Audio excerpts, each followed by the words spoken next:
He's the Crown Prince, the future king, and I just want to pay my greatest respect to your father, the king, who is an amazing man. I met him early on.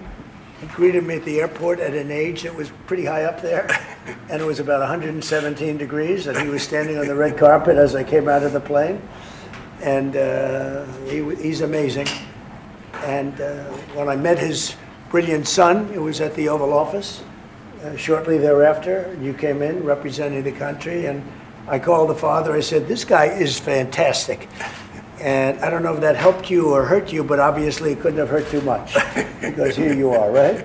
But we had a great meeting, and the office has changed quite a bit, and we inherited a mess. You actually told me you thought the country was in big trouble. I'm not going to use the exact word that you use. I refuse to say that you thought our country was dead a year and a half, 2 years ago, but our country was in trouble, and now we have the hottest country in the world. You said that also. And we do. We have the United States is right now the hottest country in the world.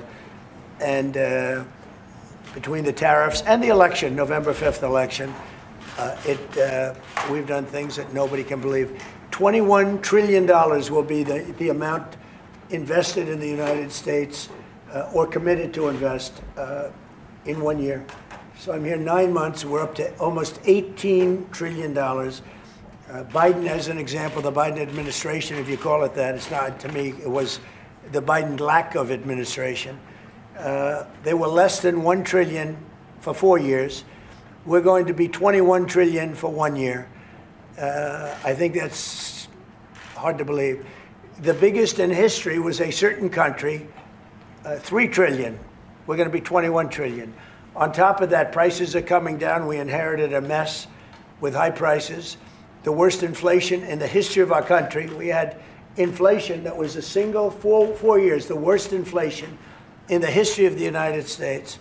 Gas prices through the roof, and that's after destroying our petroleum reserve, which was meant for wars and big emergencies, not to try and win an election.